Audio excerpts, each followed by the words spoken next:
See, I can't go to dinner. I can't go to receptions. I can't go to them. This is me now. There's no sin in any of it. I'm saying, but as a preacher, I've got to make sure that I am kneeling down before God before I stand up before you. I just can't go in my files and pull out a number and pull out a message and believe that there's going to be oil on it. There may be a word, but if there's no oil on it, it will not give you an anointing and bring deliverance. Tap somebody and say, I need some oil on that thing.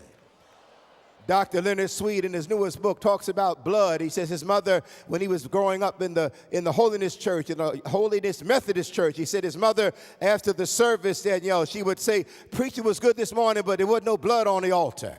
Meaning there was no passion in the message. There was no anointing in the message. There was no God in the message. It was homiletically delivered correctly, but there was no anointing. I could not feel God's presence. The preacher did not teach or preach like he loved God. There was no passion. And I want to tell you, there's got to be passion in your praise, passion in your song, passion in your worship, passion in your lifestyle, passion in the way you honor God, passion in your giving, passion in your serving, passion in your walking, passion in your talking. No, precious, I want to go, but I can't go because this is Daddy's consecration time.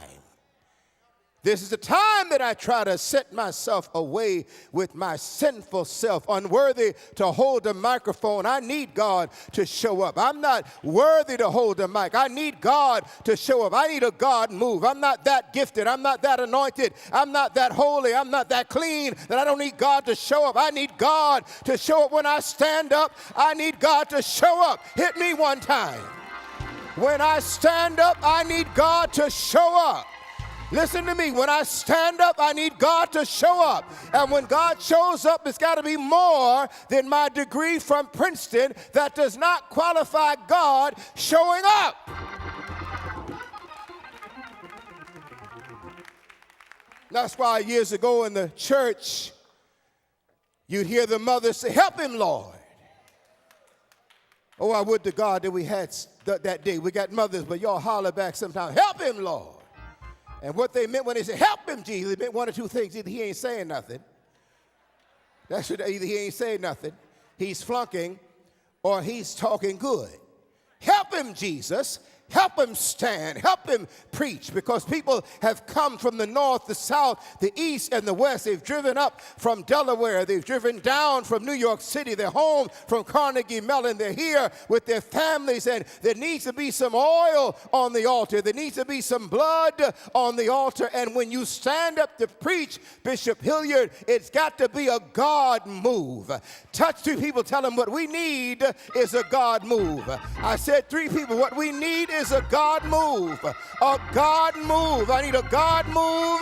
I need a God move in my home. A God move in my heart. A God move in my mind. A God move in my body. A God move in my church. A God move in my money. I need a God move. And a God move. And a God move is beyond flesh. A God move is beyond being color coordinated. A God move is beyond being contemporary. I need a God move. Whatever that looks like to God, that's what I need. I said, whatever that looks like to God, that's what I need a God move. I need the Lord to show up. I need God to anoint me, because the people that are coming, they're coming with all of their issues. You're here today with issues on your job. Your manager is driving you crazy. He's maniacal, angry because Obama is president, and slowly but surely they're trying to crush your groove and trying to crush your mind and trying to get you out of the business. You're here today trying to climb the corporate ladder, and the enemy's trying to fight you. You're here today practicing medicine, working on your job, going back to school, raising your children. You got to keep your momentum. If you're not careful, you will become weary. I feel God right now.